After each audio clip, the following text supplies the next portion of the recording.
All right, y'all, welcome to another Law of One study group session. We're going to be reading the second half of session 20 today. Before we get into it, I just want to create a little sacred container for us and just acknowledge that we're seeking truth here together. We're seeking the heart of existence. We're seeking really the sacred being that is all of us. It's the shared infinite universal self that is the creator. And it's a sacred thing that we do. And I'm so grateful. And I give thanks to our teachers, especially to Ra, and also to the LL research group that helped bring this information through that we study, without whose efforts we wouldn't be able to do this. So yeah, I share my gratitude for all of our teachers, whoever they may be, that helps us seek along the positive path. And yeah, just acknowledge this space as a sacred study, group study, and grateful for each of you for being here.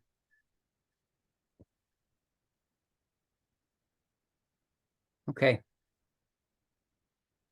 So I think we left off last time, which was 2 weeks ago, somewhere in the early 20s, 20.22 or something like that. But I think we'll just, it feels like if we start at 2020, it's a good, we can kind of review a couple Q&As before we get back into the new material. So is there anybody who feels like beginning the reading at 2020? We'll begin. Thanks, BJ. You're welcome. Questioner. Thank you. What percentage of the entities roughly who were in third density here at that time were Martian, and what percentage were harvested out of Earth's second density? I am Ra. There were perhaps 1/2 of the third density population being entities from the red planet Mars, as you call it. Perhaps 1/4 from second density of your planetary sphere, approximately 1/4 from other sources, other planetary spheres whose entities chose this planetary sphere for third density work. Questioner, when they incarnated here, did they mix? Did all 3 of these types mix together in societies or groups, or were they separated by group or society? I am Ra. They remained largely unmixed. Questioner, then did this unmixing lend to a possibility of separation of group then, or the possibility of warlike attitude between groups? I am Ra. This is correct.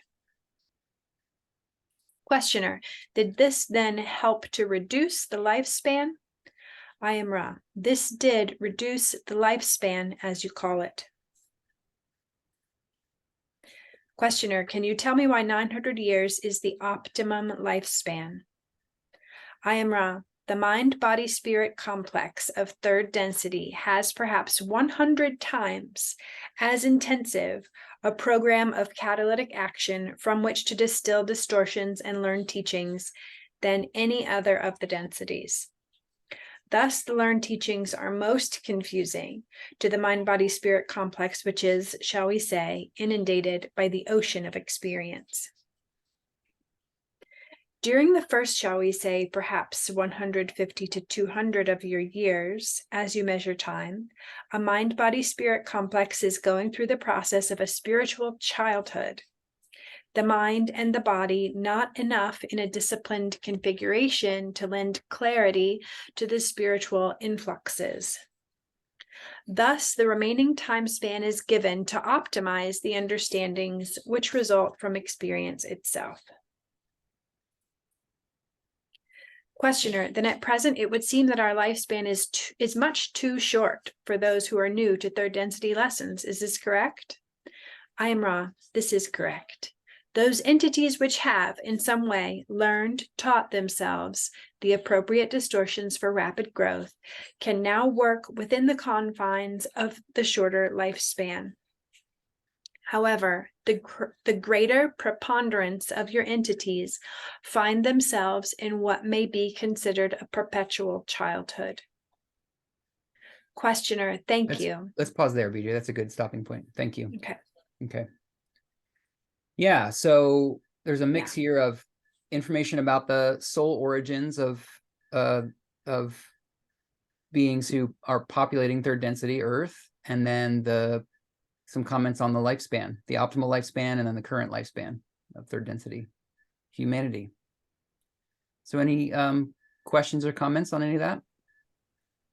I have a question. Yeah. How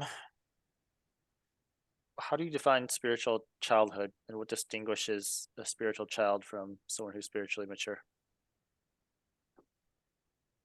It's a really good question. You always have the good questions, Sean. Thank you so much for.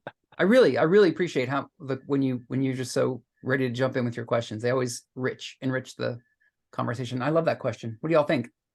What does it mean, spiritual childhood?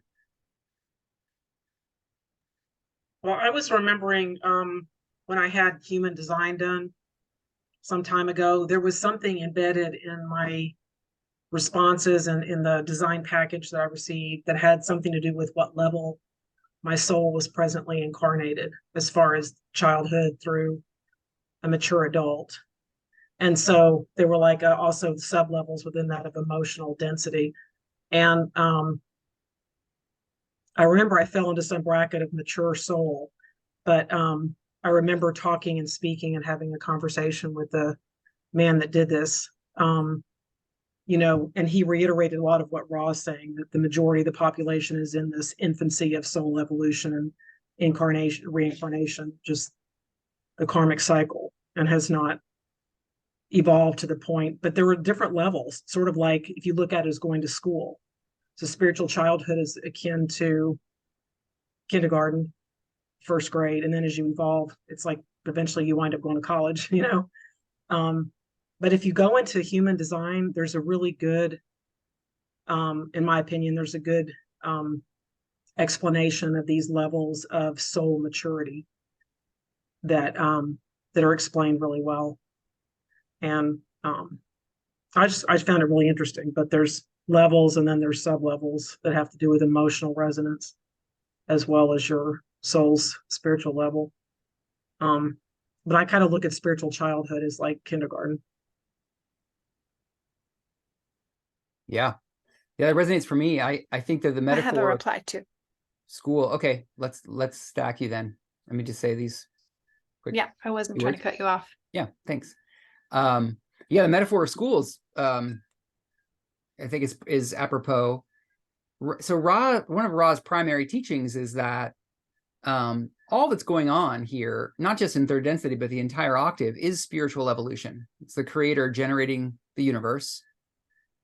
Life evolves, and the whole point of life evolving is for the creator to know itself through new kinds of experience. And in third density, you know, the whole game is self-awareness. We're newly self-aware, and we're using that faculty of self-awareness to give the creator new experiences of itself. And so I imagine, you know, like likening third density to a kind of school, and there's different grades, like, you know, we can call them 3.1, 3.2, 3.3 or whatever, but just in general, the metaphor of, you know, being a school, I think that's really apropos. And the way that I have understood what Ra, you know, says about that is in the beginning lessons of third density, things sort of happen in a fairly random way. We're not really consciously navigating the spiritual path. We're sort of like being, you know, kind of like beaten against the shore, so to speak, you know, in the waves of the ocean, kind of beating us against the shore to kind of refine us. And it all feels random. And, you know, the things that happen to us, the experiences that come to us, the catalyst that comes to us feels somewhat random.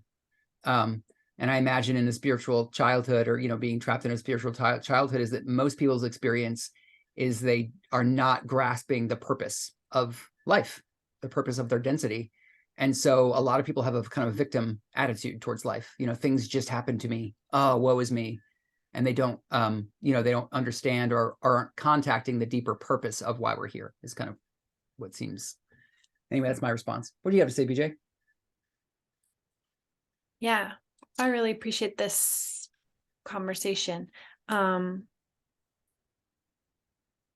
think one of the ways that I'm looking at it right now is like, before we find access to somehow, stillness and silence within ourselves, then we're pretty much always responding to the effect, like, rather than cause, like we were responding to, like, for instance, someone's yelling at me.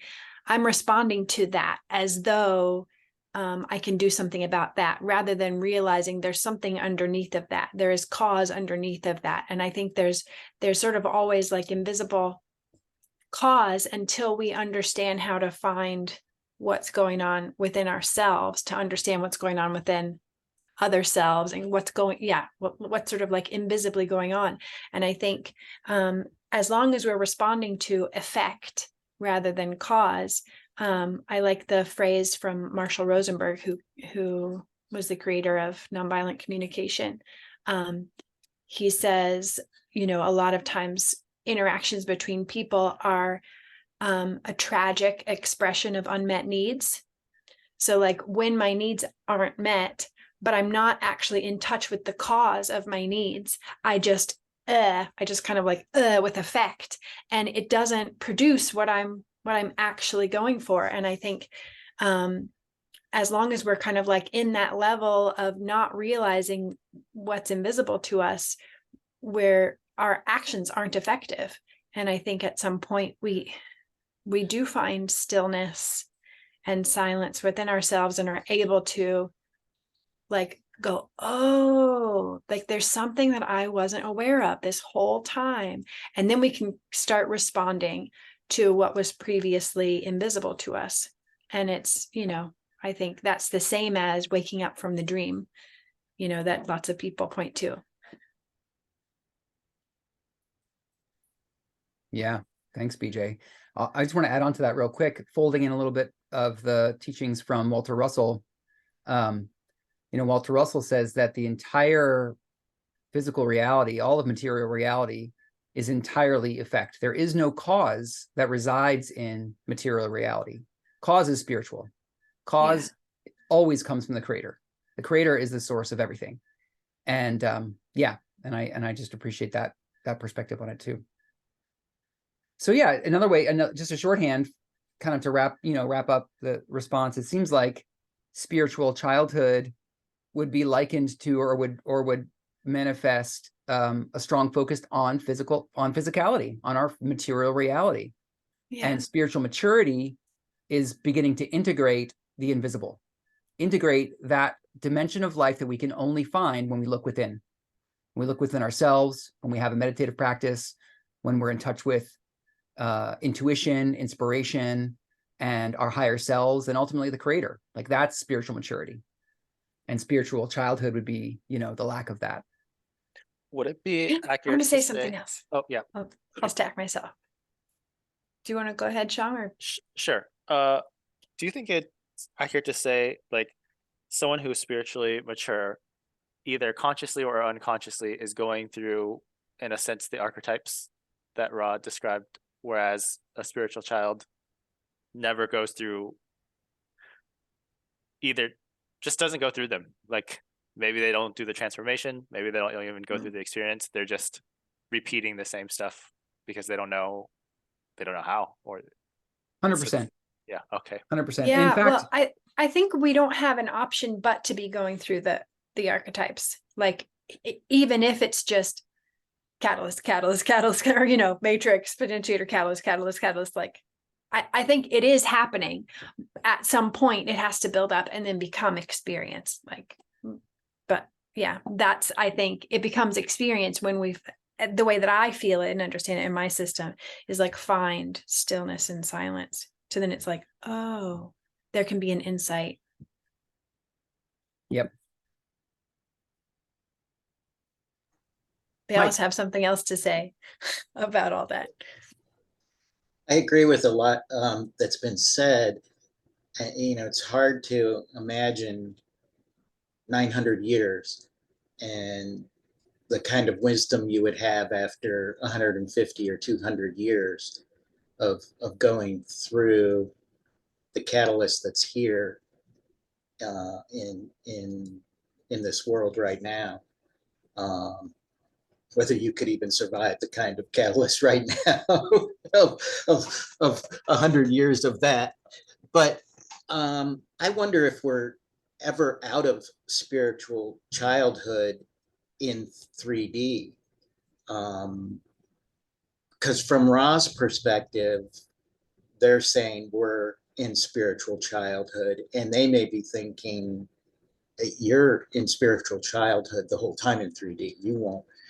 Spiritual maturity is 6th, 7th density. I don't know. Is there spiritual maturity within a density, and and then you obviously are going to have gradations in the density, but it would still, like, 3rd density would seem very childlike to a 6th density person or entity. Yeah. Yeah, it's a good point, because in the galactic octave, of course, the upper levels, maturity is going to be, the higher densities, 4, 5, 6. And I think just given the context of this Q&A, I think that there's an analog to that does take place in 3rd density. But I also think that would look like spiritual maturity would look like in 3rd density. It would look like exploring the higher lessons that are available in 3rd density. So you can still explore love and wisdom and oneness and connection with the creator from 3rd density. So, and they're related. I think they're related. It's a good point that you make. BJ? Yeah. Thanks. Yeah, I agree about that. Just to chime in about that, like, I think that there can be relative 3rd density maturity. Yeah, that would be different than relative 4th density maturity, I think. But yeah, I just also wanted to say, just as a reminder to myself included, I think in some ways we're always kind of talking to ourselves, but like the spiritual childhood is intentional. Like, it is the plan of the creator for us to, forget cause and get wrapped up in identity. Like, that's on purpose. So just a reminder to all of us to not, like, blame ourselves or be hard on ourselves about all of that. It's like, nope, that was the setup. That was what we agreed to. That's what we're here for. So, Caroline. Well, a couple of things. I was thinking about Maslow's hierarchy of needs and, like, spiritual childhood being at the very bottom of that hierarchy. When you think about little children, it is all about survival and basic instinct, and just the ability to navigate one's world from a survival standpoint, I suppose. And as you go up that pyramid to self-actualizations at the top, that would perhaps be, spiritual maturity. But I think there's an interesting intersection there between what Maslow presented and the density, 3rd density, and all of that, along with these, what we've been talking about in childhood to maturity. And I wonder too if Ra might be speaking of childhood maturity in terms of the collective rather than just an independent being. Well, shouldn't say independent, we're all together, but as a single being. Could it be also that they're speaking to childhood spirituality from a collective standpoint? Mm-hmm. Yeah, I mean, I think that makes sense. It's a pattern, it manifests in each one of us, but because we're all going through the same conditions of a shortened lifespan, it manifests as a collective phenomenon as well. So that makes a lot of sense to me that they're also referring to it as a kind of like global pattern. And one more thing I want to share about my sense of what Ra's talking about here is, like, in a sort of in a standard or natural or ideal 3rd density environment, when there is a 900-year lifespan, my sense of when they talk about the first portion of the 150 years or so, it's like it takes that long to get seated and balanced in the body and in the mind for the real work to begin. So I mean, Ra talks about how when we begin the work of the body, you know, so it starts with mind. If you're on the spiritual path and the path of the adept, you start in your mind, but eventually you move into the body. And a lot of the work of the body is balancing the body. And they talk about in that process, getting to know each and every aspect of the body's functions. And it's a complex system, our body. You know, there's a lot to get to know there. There's a lot to get to know in order to really, truly be balanced in our bodies and know how to, you know, sort of naturally deal with, you know, the physical challenges that come in the body. And so it kind of makes sense to me. It's like ideally we each become kind of masters of our capacity to balance our body and be comfortable and well, and balance our mind also so that we can be still enough to contact the higher centers and contact the higher, you know, lessons that are available. And I can sort of get how that might take 150 years to do that, in a sort of in a natural pace or something. Because it's a lot. There's a lot to it to balance the mind and the body. And some people take a full lifetime just to be able to be seated in meditation regularly. You know what I mean? Like, or just to be able to finally get over the chronic difficulties their bodies give them through natural healing methods and stuff like that. So, yeah, it's just my sense.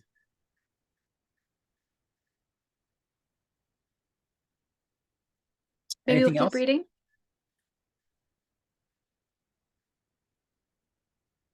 Any other questions before we move on? Ready? Okay. So can someone else pick up at 2026 and read a few? I can read. Great. Questioner, thank you. Now, back in the first 25,000 year period or major cycle, what type of aid was given by the Confederation to the entities who were in this 25,000 year period so that they could have the opportunity to grow? I am Ra. The Confederation members, which dwell in the inner plane existence within the planetary complex of vibratory densities, worked with these entities. There was also the aid of one of the Confederation, which worked with those of Mars in making the transition. For the most part, the participation was limited, as it was appropriate to allow the full travel of the workings of the confusion mechanism to operate in order for the planetary entities to develop that which they wished in, shall we say, freedom within their own thinking. It is often the case that a third density planetary cycle will take place in such a way that there need be no outside, shall we say, or other self-aid in the form of information.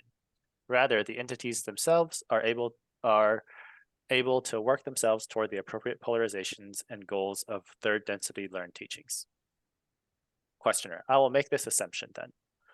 If maximum efficiency had been achieved in this 25,000 year period, the entities would have polarized either towards service towards self or service to others, one or the other. This would have then made them harvestable at the end of that 25,000 year period to either service to self or service to others type of fourth density, in which case they would have had to move to another planet because this one would have been in third density for 50 more thousand years. Is this correct? I'm Ra. Let us untangle your assumption, which is complex and correct in part. The original desire is that entities seek and become one. If entities can do this in a moment, they may go forward in a moment, and thus, were this to occur in a major cycle, indeed, the third density planet would be vacated at the end of that cycle. It is, however, more toward the median or mean, shall we say, of third density developments throughout the one infinite universe that there be a small harvest after the first cycle, the remainder having significantly polarized, the second cycle having a much larger harvest, the remainder being even more significantly polarized, the third cycle culminating the process and the harvest being completed. Questioner, very good. Then was the Confederation, shall we say, watching to see and expecting to see a harvest at the end of the 25,000 year period in which a percentage would be harvestable fourth density positive and a percentage harvestable fourth density negative? I am Ra. This is correct. You may see our role in the first major cycle as that of the gardener who, knowing the season, is content to wait for the spring. When the springtime does not occur, the seeds do not sprout, then it is that the gardener must work the garden. Questioner, am I to understand then there was neither a harvestable entities of positive or negative polarity at the end of that 25,000 years? I am Ra. This is correct. Those whom you call the Orion group made one attempt to offer information to those of third density during that cycle. However, the information did not fall upon the ears of any who were concerned to follow this path to polarity. Questioner, what technique did Let's the pause Orion... there. I think that's a good stopping point. Thanks, Sean.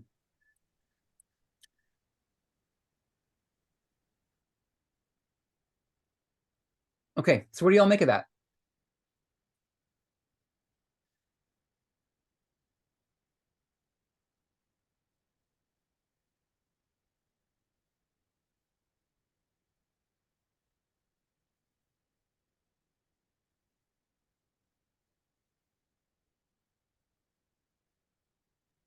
Just for clarification, when was this 25,000 year cycle exactly? I have trouble with that too, Caroline, keeping Okay. track of all that timeline Yeah. and which 70 cycle is which. I don't know. Okay. The first one, right? 75,000 years to 50,000 years Yep. ago. Yep. Right. So just for review, third density takes place in three subcycles. And Right. so we're talking about the first subcycle of 25,000 years. Okay. Okay. 75,000 is the major cycle. Yep. Right. Is that Well, right? Okay. The master, I think they call it the master cycle. And then each Master 25,000 years is a major cycle. Okay. It's So confusing. 2012 was like a major, wasn't that a year of the end of one of these, the cycle? The end of 2012? this, all 75,000. Yeah. The Yeah. full thing. Yep. Yes. I mean, we don't really get a super clear answer, and well, of Okay. course we don't from Ra, because 2012 came 30 years after the Ra contact. Right. But my sense of it is that the 2012 is like, the way that I intuit it is 2012 was basically the climax of the transitional period of harvest, and now the window's closing. So the window started opening in like 1900. The window of harvest started opening early in the 20th century, and then reached its maximum apex point. So harvest, the kind of like and this is just my intuition, is that 2012 marks the sort of like the peak of the cycle, because it's a transition. The window opens, it's as open as it gets for souls to do the harvesting, and now it's closing. And so it's going to be closing for another, who knows, several hundred years, perhaps less. But 2012 was kind of like the apex of the window of harvest. Would that be then going into the next, in terms of dimensions, is that in the harvesting is to seek those entities who are on the path, the polarity of fourth dimensional consciousness? Yeah. Is that, would you Yeah. say? Yeah, the agricultural metaphor of harvest is basically, has the fruit ripened? What is the ripened fruit? It's human souls who have sufficiently chosen what they're interested in. That's the ripe fruit. I mean, it's funny, to me personally, I'm finding humor in this, that so much of Ra makes sense to me, but how could you have no entities at the end of this cycle that were ready to go? And so they said there's neither a harvestable entities of positive or negative polarity at the end of the 25,000 years. Ra says that's correct. What do you make of that? Anyone want to field that? And Shang, I'm tracking, you got your hand up too. So I want to semi-respond to that, or actually build on that. So Okay. I want to see if I want to just make sure I am picturing this correctly. So at the beginning of third density, there were several. First of all, there were the Mars entities who started right at the beginning of the 25,000 year cycle. Mhm. They're not starting from scratch. They already went through some part of their density. So that's right. they should already know a little bit about their density. Then there were some natural entities, second density entities, evolved into their density, which would be the natural animals who pierced their density. So they are also part of this group. There are other soul groups who came. I don't know if they came during the first cycle or not. At some point they came. Let's assume they came during the first cycle. Mhm. At the end of the 25,000 years, none of them made it. That especially what surprises me is that none of the Mars entities made it. Because I mean they should already like have a little bit of experience there, right? They should have a head start. Yeah, totally. Well, I'll just offer my thoughts on it. I got to have a little special preview of Neil's presentation on the Yahweh. He's, some of you know that Neil's putting together a presentation on Yahweh. And a big part of that story, Ra teaches about this entity Yahweh, who is this Confederation entity that was mentioned in 20.26, who was the one who aided the Mars beings in their transition from Mars to Earth. Well, that project and the choice that Confederation entity made had a massive unintended consequence.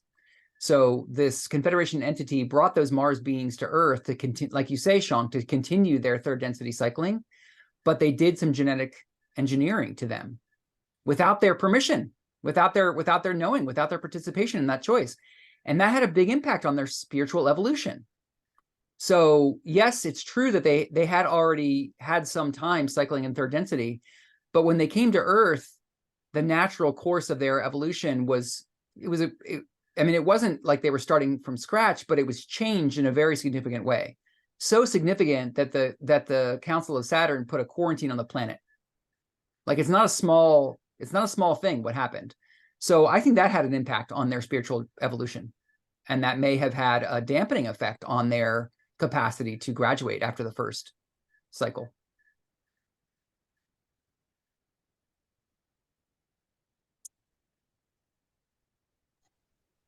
So yeah, and everything everyone said so far, I feel like everyone's kind of grokking, everyone's getting what I think I'm in agreement with whatever everyone's saying. Sean, did you have an independent?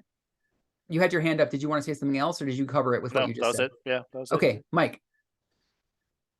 Yeah. I've always wondered, because the first 25,000 period, and they said that there would be a certain, in general, there'd be a certain amount that would polarize and be harvestable at the end of that.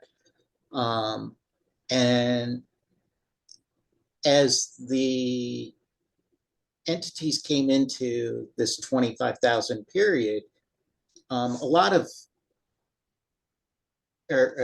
I've seen several comments or videos or books that talk about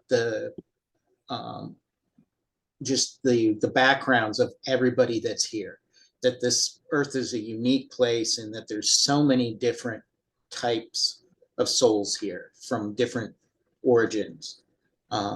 You've got, the indigenous ones, you've got then Mars, you've got some Maldek, you've got other ones that they don't even identify.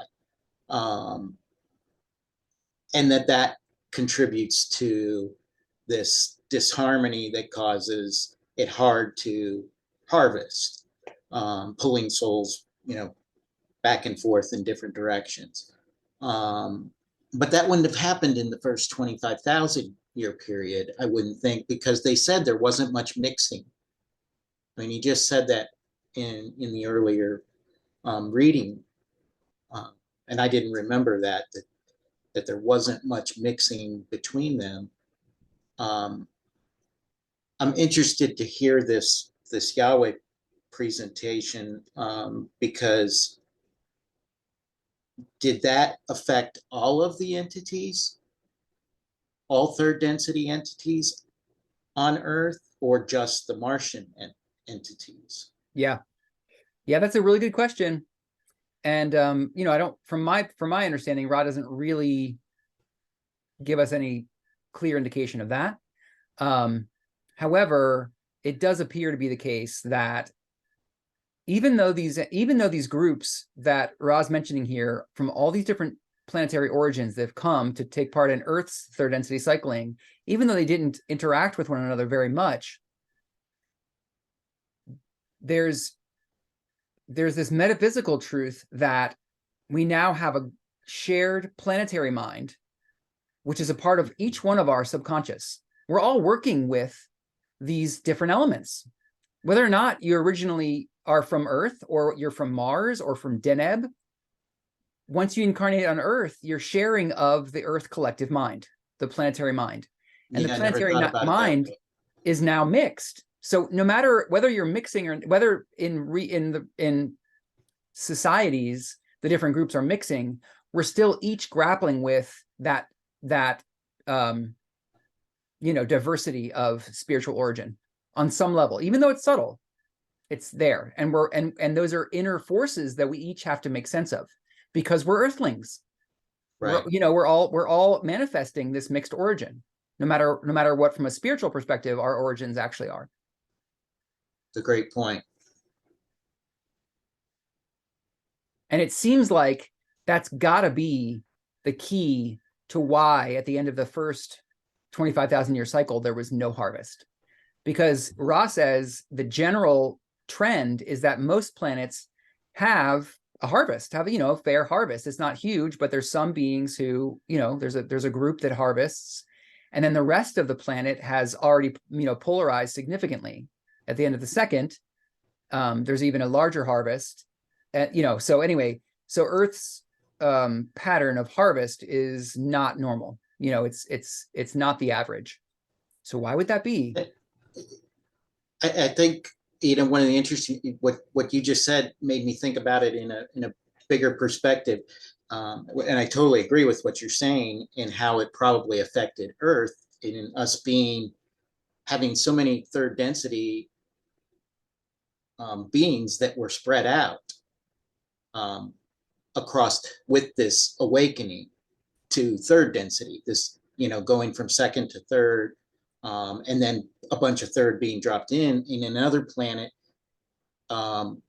Second density may be progressing to third density, and it may be pocketed in just one small area, but then it spreads from there, meaning that like you just said, that shared mind of like the monkeys in Malaysia or whatever, on the islands, that one learns how to do something and all of a sudden the monkeys in a separate island are learning it. And so that's maybe how third density spread, and they're more together so that you don't have this almost bifurcated thought of service to self, service to others, that's pulling at you as it has been on Earth. Mm-hmm. That's right. Yeah. Yeah, it's a lot to integrate, it's a lot for each of us to integrate. It affects us. I think it affects us all. I have a quick comment, which is, I think we're all wondering why. Like, why is Earth an outlier? Could just be natural variation. Like, Totally. there's always, could just be bad fucking luck. Well, and it's an experiment, right? good It's luck. like whatever is happening on Earth, the logos, the galactic logos, and even the solar logos created the conditions for what we're experiencing now to take place, but they didn't pre-plan it. That's not how it works. The logos creates the conditions, and then everything that happens after the birth of a solar system is all experiment. And Yahweh's choice was an experiment. I mean, they didn't know what was going to happen. And so now it's playing out this experiment, and it seems like it's had a slowing effect, or it's had the effect that there's been a smaller harvest.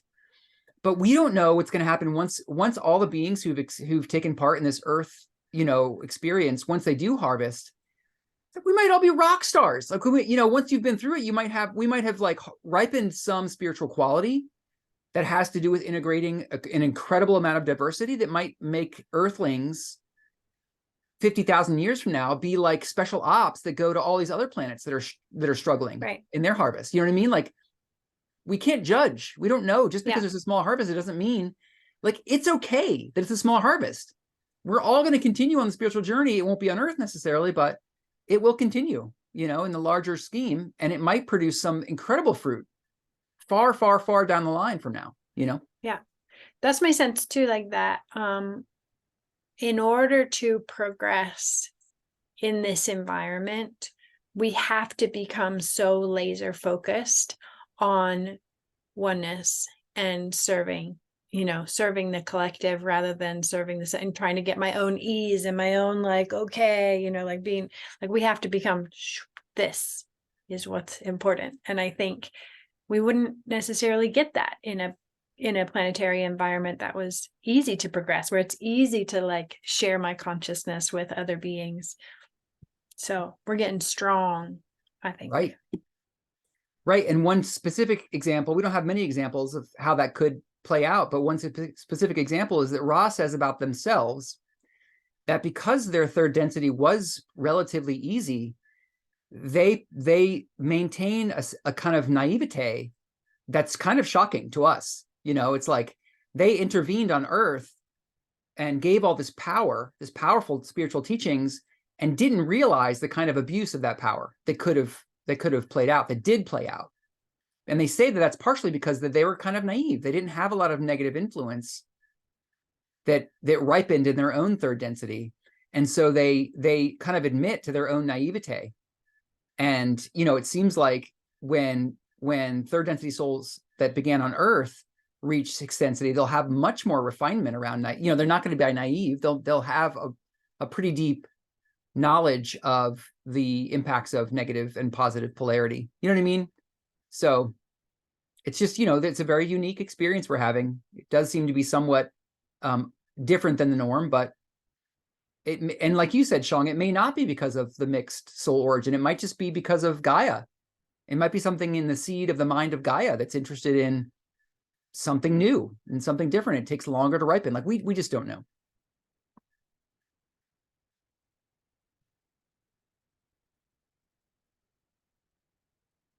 One of the things I wanted to underline is when Ra says, this seems like a really important point to me. You know, Don's basically asking, like, what kind of communication did the Confederation have with entities? What kind of aid did they give? And Ra makes a point to say it's not necessary. You know, third density can progress naturally. Third density entities don't require intervention from higher densities in order to progress successfully. You know what I mean? And so that just felt important to, you know, to underline. I don't know how much you all are following the disclosure movement and all like the news in the UFO topic, but it's heating up a lot. There's a lot of people who are speculating about, you know, all sorts of things, and people Now are it waking goes up. back. Yeah, I saw that. And people are waking up to all this, you know, extraterrestrial activity and influence.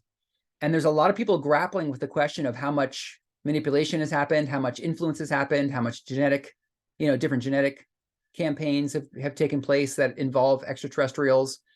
And it feels relevant, you know, to take some of the lessons we're learning from Ra and try to like apply them to the current events of the disclosure topics. Yeah, Echo. Yeah, I mean, it's such a window. I consider the whole intention here for seeking the truth, you know, and what is so unthinkable that all of our potential historic angels, demons, gods, ghosts, and other entities, you know, may have been here long before us, may not have had to zip over here all of a sudden to appear in our sky, but may have just always been around us our entire existence, and, you know, are apparently held back from direct contact or exposure unless they're kind of rogue or however many other kind of rules of the veil of Scrim that we're trying to unpack as the fourth or fifth iteration of authentic, self-directed, whatever we're trying to do here, in so much as we're, you know, doing it ourselves, you know, not artificially. You know, for me, it's collective organic intelligence, and so much of the rules of the road of how to not doubt yourself, how to, you know, that blend of, okay, I have to serve self, but I can be serving others, and okay, oneness, but wait a minute, but there's this great different thing, and I want to exacerbate that difference for a second, and for how to blend that, how to build that, how to be that, how to own that in a way that's natural and flowing. And, you know, yeah, I mean, and so much for me, it's like spiritual revolution, and how do we show willpower, and how to, you know, and on what basis can we get to where we're at. You know, decision making is there. It's not, we're not waiting for future generations to help us decide what step to take next, you know. So anyway, for me, it's all just, you know, getting us ready. I mean that's what most spiritual, you know, practice is for. Mm-hmm. Yep. Did anyone see what just happened in Mexico at their Congress after we had our US version? Yeah, I see at least 2 nods, 3 nods. Yeah. Anyway, it's unveiling of, yeah, entities that, of course, Gaia had exposed years ago. There's x-rays of those. If you've seen the x-rays, everyone's seen the x-rays of those same entities. Yeah. At least 2 nods, 3. Okay, so BJ and whoever, check out the x-rays of the entities that were just displayed in person in Congress of the Mexico Congress. And they've had live, like a television, I forget the guy's name, super famous, like every single night for 10, 20, 30 years or something, like on primary Mexican television, taking footage from people that are seeing things that are not explicable, and occasionally some false alarms, but it's not the 1 or 2% blip ratio. It's a lot higher. So yeah, I'll put it in the Discord. Is that the best place, right? Or Telegram group, Telegram, right? yeah. Yeah. All right. Yeah. I'll occupy some space on that. But also, I don't know if anyone's in downtown soon, but there's this whole 10-6, sovereign gathering, Purple Nation spiritual kind of thing down in downtown. And instead of Occupy, I'm going to speak. And instead of Occupy, we're going to be that next iteration, which for me is so much from this work, is embody, like how to be in this density and to do our best in this density. And then you can galvanize all the artists or the people who are coming at the question from different angles can all, and that's where the wealth of it all grows, is where we appreciate each other, where we're not competing, but we're actually all part of that oneness, right? We're building the Commonwealth. Like your joy is my joy, and that's that tipping point. Anyway, blah, blah. Thank you. Yeah, if you can share a link to that too, the event you mentioned, that'd be great. Cool. Okay, let us continue our reading. So I think we're at 2030. Is that right? I'll read. Yeah. Questioner, what technique did the Orion group use to give this information? I am Ra. The technique used was of 2 kinds. 1, the thought transfer, or what you may call telepathy. 2, the arrangement of certain stones in order to suggest strong influences of power. This being those of statues and of rock formations in your Pacific areas, as you now call them, and to an extent of your Central American regions, as you now understand them. Questioner, are you speaking in part of the stone heads of Easter Island? I am Ra. This is correct. Questioner, how would such stone heads influence a people to take the path of service to self? I am Ra. Picture, if you will, the entities living in such a way that their mind-body-spirit complexes are at what seems to be the mercy of forces they cannot control. Given a charged entity such as a statue or a rock formation charged with nothing but power, it is possible for the free will of those viewing this particular structure or formation to ascribe to this power over those things which cannot be controlled. This then has the potential for the further distortion to power over other selves.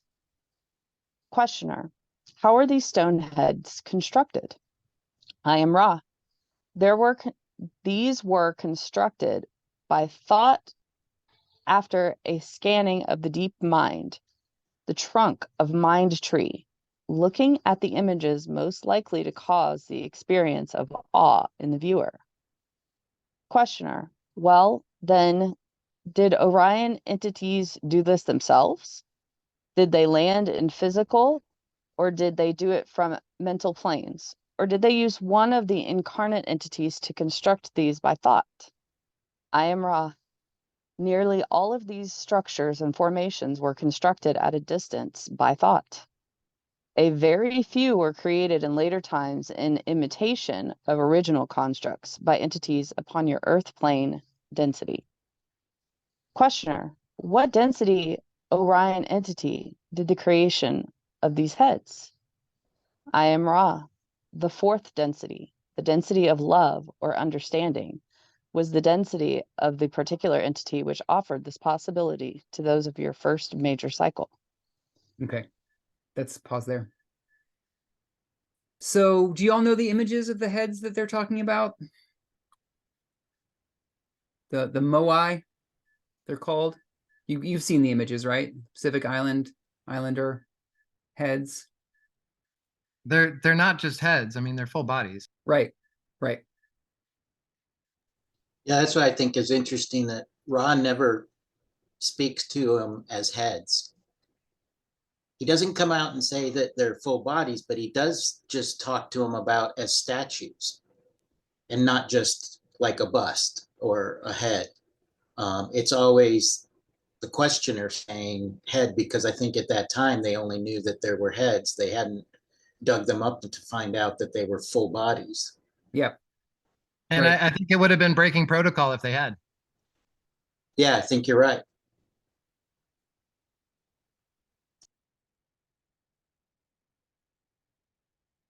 So one of the things that was interesting to me was, just imagining the Orion, the whatever entities that were planning this action, scanning the minds, the sort of group mind of Earthlings, and seeking an image of an entity that just expresses raw power. And they charged it. They created it from thought, just like Ra created the pyramid. And then they charged it with raw power. And this is it. Like this, these faces, this image is what it reminds me of AI, like these AI image engines, but it's OI, it's organic intelligence. Like they scanned the data set that is human minds, and they've tried to like find the archetypal form that would just, most likely inculcate the idea of raw power. And this is it. BJ? Yeah, it's just reminding me of what I am connecting with in the book that I mentioned in my check-in, Power versus Force, that they talk about, like, once you understand the sort of scale, the map of consciousness, and you understand how to like receive the intelligence, receive where things calibrate, is how it's put, how things calibrate on the scale. You can understand, like, we can do that as well. We can understand what resonates at different levels as connecting and unifying, or as separating. And like, for instance, the book itself supposedly was put through that questioning of, like, how high does this book, the book Power versus Force, calibrate on the scale in terms of guiding people towards what is heart opening, mind opening, connecting and unifying. And then they were able to go through chapter by chapter, and then break it down paragraph by paragraph, and then sentence by sentence and word by word, and find, like, oh, that word is off. What happens if we change that word to this? And, like, just find what was more and more true, and pointing us towards what was more unifying and connecting. So super fascinating. Mm-hmm. And I already put the reference to the book in the chat too, in Cool. the Telegram. Thank you. Sean? I'm trying to better understand, like, the thought process behind, like, how this would lead to negative polarization, and also, like, in the context of the fact that, like, the Ra and the Confederation also use thought forms.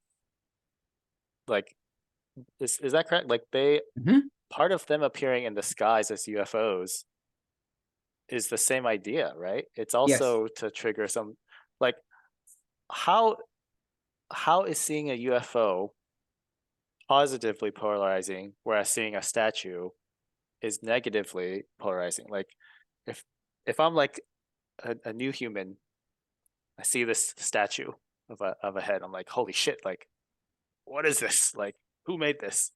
Is it thinking, like, oh, clearly, like, there's some, like, god that made this, we need to worship this god? Like, is that, like, we have to worship?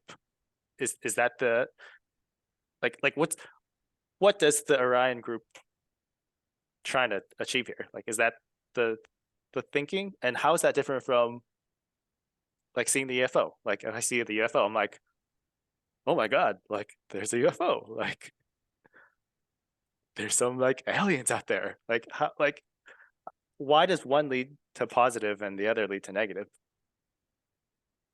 Yeah, it's a great question. I'm curious to hear what other people say. I want to share my thoughts on it, which is it didn't work. You know, Ross says it didn't have the intended effect of creating a big movement towards negative polarization. So again, it was just an experiment that the Orions came up with, and it wasn't successful necessarily from their own, you know, intentions. And it's like we can kind of bring ourselves through our own process. Like, what if we were higher dimensional entities and we went to a developing third density planet and we tried to figure out, all right, we're going to do some intervention to help them. Like, I don't know if any of you have done that. I have a little bit. It's like, what would you do? What if you were in Ra's position? What would you do? Like, you can't land. Let's just say you can't land. You have to like intervene in some other way. What magical act could you imagine would tilt, you know, let's assume the positive path, but in the Orion's case, it was the negative path. You know, they're just trying to figure out what's going to tilt the scales of the natural course of evolution to try to influence souls to, I mean, it feels like to me, like in this case, it's seek power, seek material power. And I think in the case of the UFO and probably the appearance of the Great Pyramid and in the appearance of these Moai heads, it probably had a profound impact on people. Like it probably pierced the, you know, the veil of like, whoa, there's much more going on here than we had originally realized.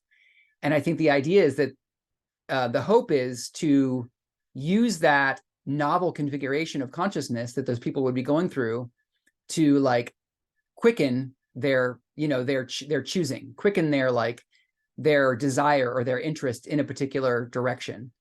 And for these heads, it was like imagining that there might be some, my take on it, Chong, is like they might be imagining there's some way I might be able to harness that kind of power. There might be some way that I might be able to like, you know, cultivate the kind of power I feel coming from these heads or something. And that's kind of a crude answer. Like, I don't really know. It's kind of the same question that you do. Like, I don't exactly get the purpose of them, but my sense is it's to like inculcate a sense of desire for power. Like there was so much power charged in these things. The Orions might have thought that it might help people want more of it or want to like be able to figure out how to harness that power or create it for themselves or whatever. But I'm curious what others have to say.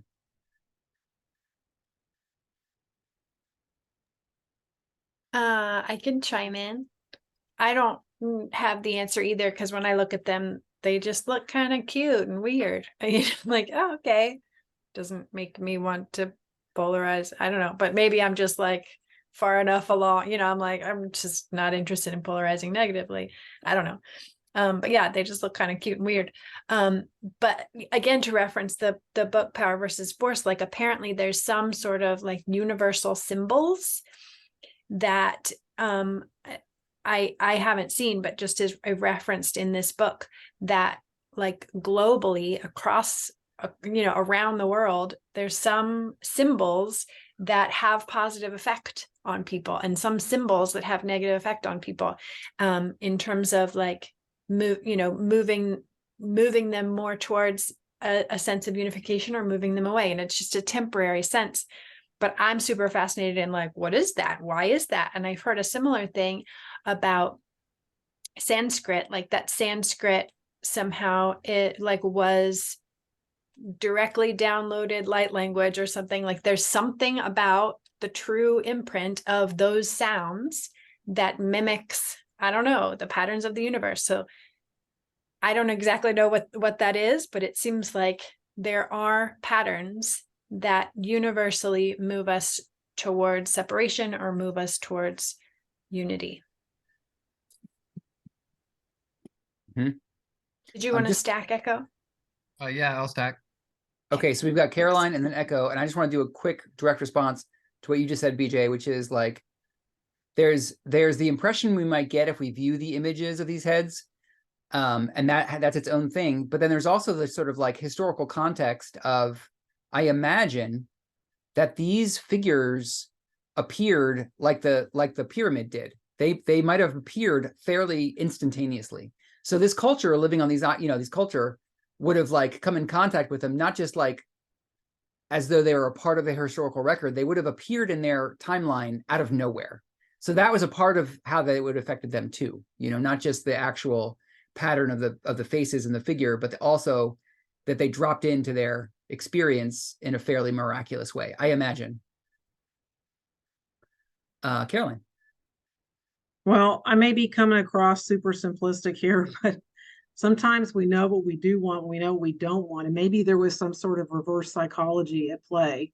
Like, you know, back then people couldn't explain very much. So they worshiped a lot of deities, a lot of gods and stuff. So there would be those that would be more inclined, I suppose, seeing these huge statues to worship that, fall down, make that their, you know, put that on their altar and make that a powerful God. But then there might have been others where that would have sparked some sense of, I don't want that. And there would be an actual positive pushback. So maybe, in my humble opinion, you know, the idea was, yeah, we're going to put something in there and see if people choose to, you know, worship that as a powerful deity. But I've got to believe that there were beings that would have been sparked into consciousness by not wanting to make that statue a god. Or I've been to Stonehenge and I've climbed the pyramids in Mexico City, and it's really incredible to just to feel the energy of those things, whatever they are, you know. And so my thinking as we were talking is maybe there was a reverse psychology at play, because I know so much of my own personal awakening has been, I don't want that, I want this. And so I don't want to worship a god. And maybe that would create the ability for some people to go within and spark a conscious inner revolution. Yeah, it's a great point. Echo? Yeah, I mean, that's the opportunity, the divine choice of, you know, that magic is the ability to change our state of consciousness at will, and that the one of the primary transmissions we seem to be getting from most of the what I would consider authentic mystical traditions that seem to be from you know, indigenous and or, you know, channeled material like this that seem to indicate star being interplay with what we see and know about, and having a not just a cargo cult kind of relationship to that, but a where we're trying to imitating, you know, that like the stuff that comes later from what was obviously, you know, I mean, we're told anyway, right? Then Lemuria and so forth, that thought just was instant manifestation, and that our spellcraft and what we see in cuneiform and Sanskrit and some of the, and of course, Roma, or the whole Pan-Indo-European language, has a lot in common, a lot of cognates in common with Sanskrit that the Gypsies spoke, and that other, you know, some of the what we might be able to see is some of the through lines that, you know, again, it's consciousness, right? So the sound, it's the phoneme, it's the world you're brought to by the speaking of it, and we're a far ways away from there by the way we've separated our minds and or connect them through words. But yeah, I feel like that's the big opportunity. Has everyone here seen Arrival, the movie Arrival? Yeah, another, yeah, same nods as the other ones. So basically there's this notion that the non-human intelligence is trying to present us a changed relationship to time that could be thought of as a technology or a language, or, you know, it's a relationship to the geometry that we're participating in by being conscious or receptors for consciousness. Anyway. Yeah, totally. So Ra mentions that there, you know, there's the Easter Island figures, and they also say there were some formations of what you call rock. Wait, where is it? In I think it's South America. There's also the Orions also did this work in South America, and I was just listening to Scott Mandelker give a talk the other day, and I don't know if y'all can see my screen, but he was saying he thinks that they're referring to the Olmec heads. I think it's maybe in Mexico. I'm not actually sure where these heads show up. Maybe y'all could say, yeah, Olmec heads in Mexico. He thinks that these heads are a part of the same campaign, or, you know, a parallel campaign by the Orions. There's these huge, you know, monolithic stone heads that are attributed to the Olmec culture, pre-Columbian culture. And I found that was interesting. So I just figured I would just mention that. I mean, we don't know for sure. Ra doesn't say specifically, but it seems like a fair chance that these heads are a part of the same campaign. And that they were intended to be negatively polarizing. Yeah. And again, this is, Ra doesn't say this, so take it with a grain of salt, but Scott was sharing his perspective on it, and I look at them like, yeah, they seem like they could be the same. They could be coming from a similar campaign, and I'm not trying to paint. I don't know. I'm uninformed, but I just figured I'd share that possibility. Or turn that smile upside down, or that frown upside down. They Right. don't, they're not exactly like scary, I mean, there's a lot of the Nagas, or the Tibetan culture also has a lot of overlap with some of these entities, which, and or, traditions with these non-human or non-visible, and or, the Nagas and other things. And some of them are quite ferocious, and also potentially just are there to appear and or to sort of chase away, the misdirections of mind and spirit, the misuse of energy. That's apparently still possible, still likely, whatever, still happens. Yep. This whole free will battle down here.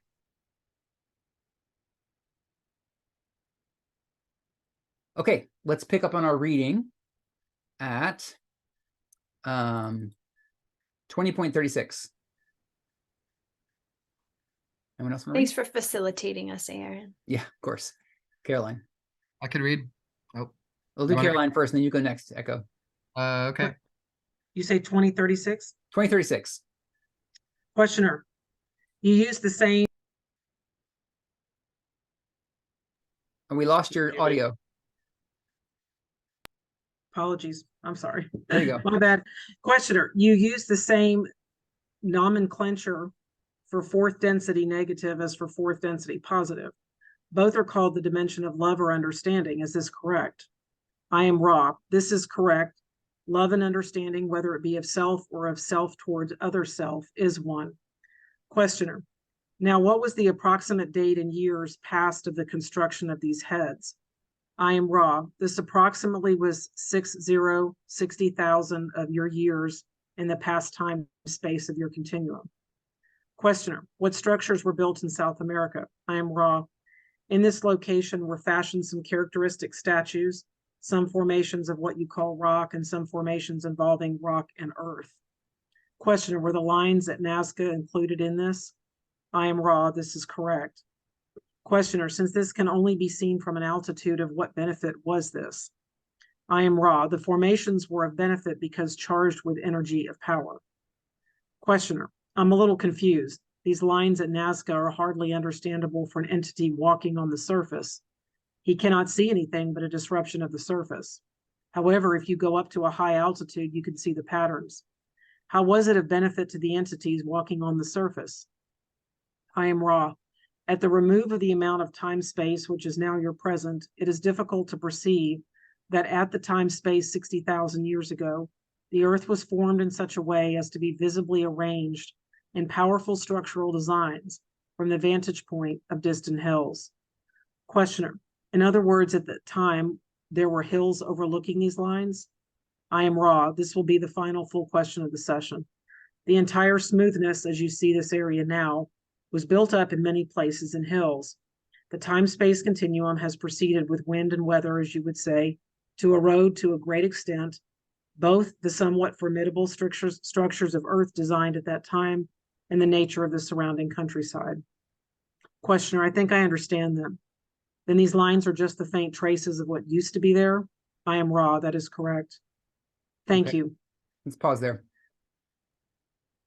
So have you all seen the Nazca lines? Is anyone familiar with those? Is one of them like the Serpent Mound in Ohio? Is that in the group? Or no, okay, there's a, No, but it's similar kind of shape and orientation. It's kind of interesting.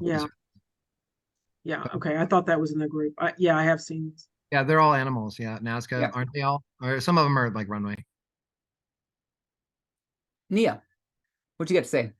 I am. I'm chomping at the bit here. Okay, so I've seen a couple of recent documentaries on the Nazca line. So most people are familiar with the large petroglyph shapes of the man as you have there, the spider, the monkey, and those are the ones we're most familiar with. And then the lines that look just like straight windray lines. However, with drones and a lot of people focusing their career paths on this, they now have an incredible amount. I've watched hours of this at this point.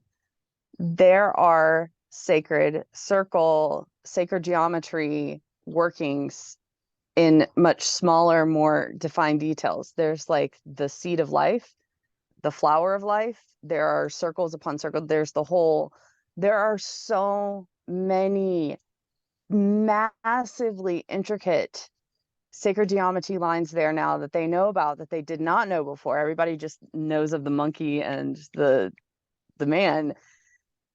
But it's theorized that those came later, as Ra mentions human imitation. So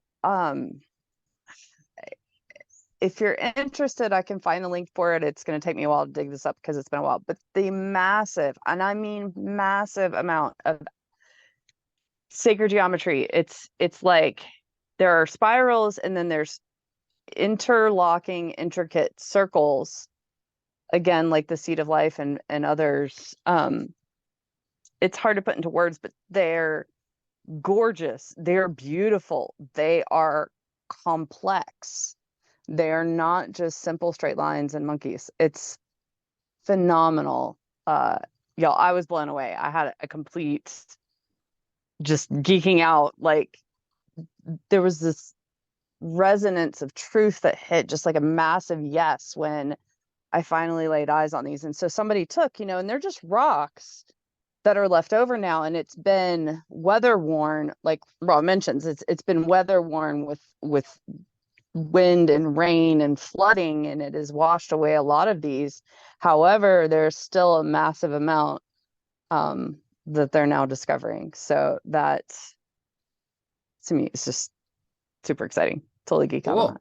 I've never seen those, Nia. It'd be neat to, if you can dig up a link. I mean, if it's not too much trouble, I'd be curious Yeah, to see. I can dig it up. It's, I don't know, months ago at this point, but I watched there's at least 2 major documentaries on it where it's focusing on those complex designs. Mm-hmm. That's cool. I don't know if any of you ever saw or heard, it's been a while now, but there was this mysterious form. Well, it was a Sri Yantra that showed up in the desert of Oregon in the 90s, 2000s. I can't remember when it was. And at first nobody knew where it came from. And it looks a lot like the Nazca lines. And it turns out it was created by people, and some people stepped forward and took credit for it. But it's a beautiful, anyway, I'm a little bit off topic because it's not at all the purpose of the Nazca lines. It was a very positive, loving art project, essentially. And the Nazca lines somehow are related to this Orion project of trying to, seed the seeking of power and negativity. But anyway, any other comments or questions on the Nazca Easter Islands piece? Okay, Echo, you want to read the last 2? Sure. Let me bring it up again. I was just sharing into the whatchamacallit. Okay, where are we? 20, 30, 40? 44 and 45. 44. Thank you. We need to know whether or not it is possible to continue with another session later today, and if there's anything we can do to make the instrument more comfortable. I am Ra. It is possible. We ask that you observe carefully the alignment of the instrument.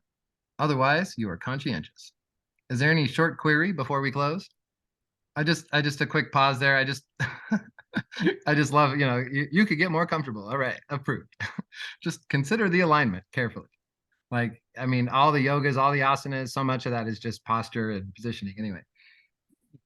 Questioner, I intend in the next session to focus on the development of the positively oriented entities in the first 25,000 years.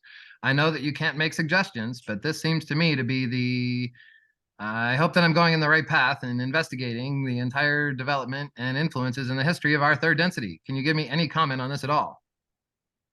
I am Ra. The choices are yours according to your discernment. I am Ra. I leave you in the love and the light of the one infinite creator. Go forth, therefore, rejoicing in the power and the peace of the one creator, Adonai. Thank you. I am Ra, checking out. Check it out. Over and out. All right, well, the floor is open. Any questions about any of this or anything else anybody wants to discuss? We've got about 10 minutes left. I Yeah, got Neat. one. Mm-hmm.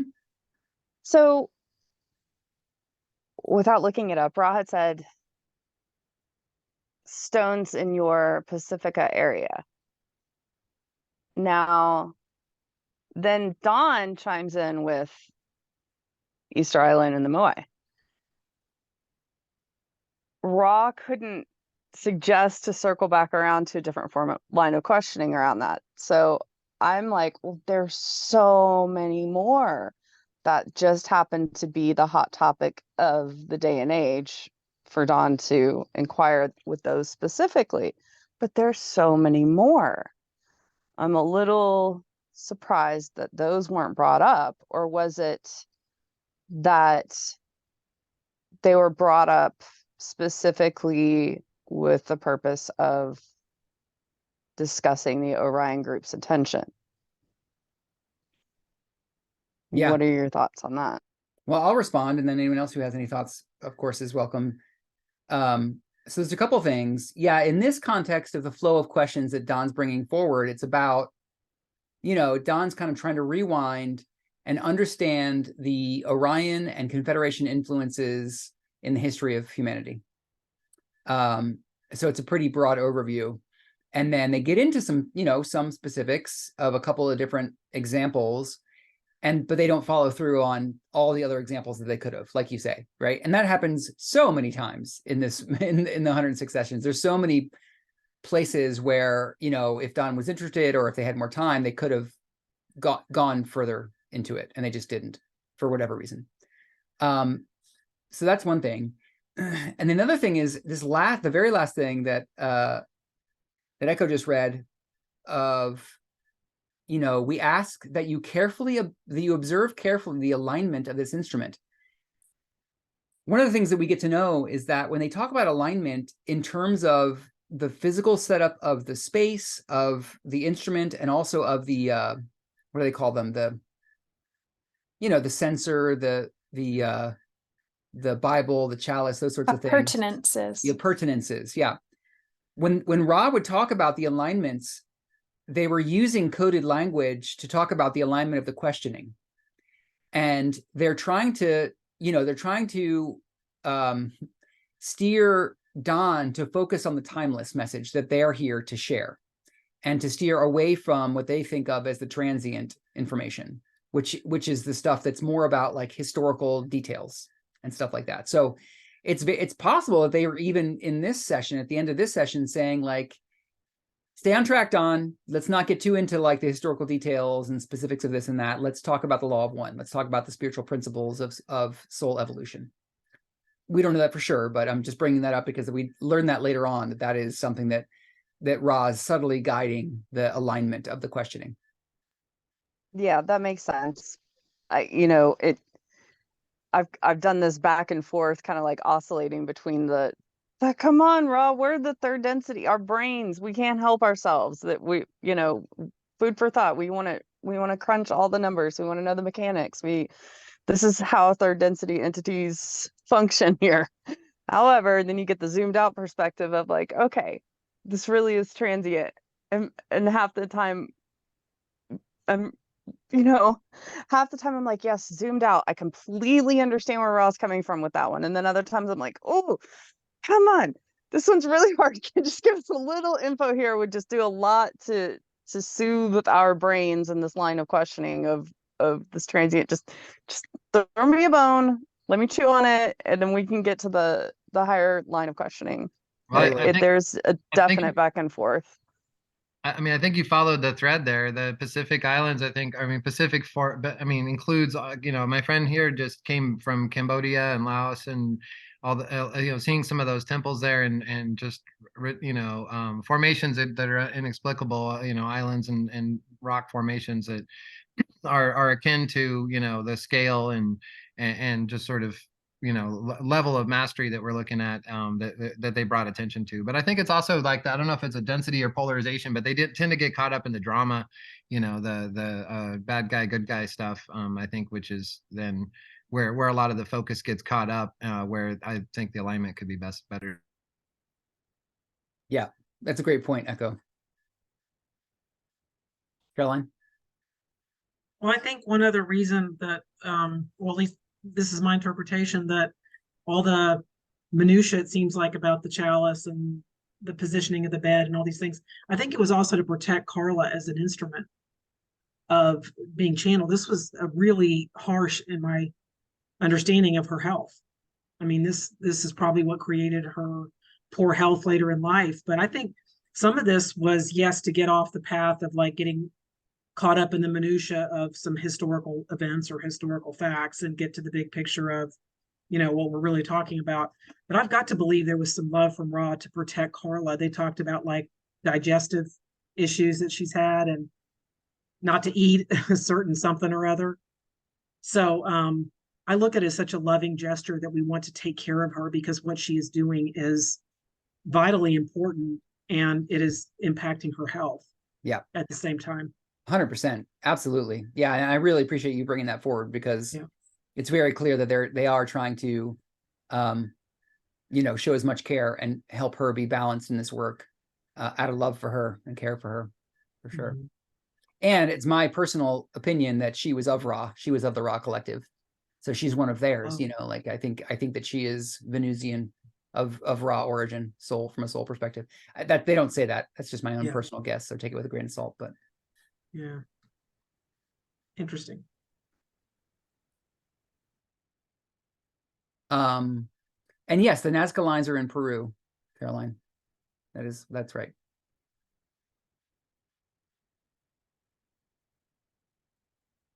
Well, any final questions or comments before we close?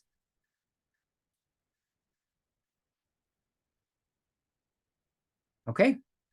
Well, thank you all so much for this really stimulating and wonderful exploration and conversation. And yeah, I appreciate this space a lot. So thank you all for being here. Thanks, everyone. We'll see you next time. Thank you. Thanks for facilitating us, Aaron. Oh, you're welcome. Yeah. So helpful. This was great. This was a good one today. Thank you. I'm glad you came, Mike. Yes, Yeah. thank you very much. Yeah, Yes. Mike, great to have you aboard. Enjoying it. Good. See y'all Saturday. Okay. Mhm. Bye-bye.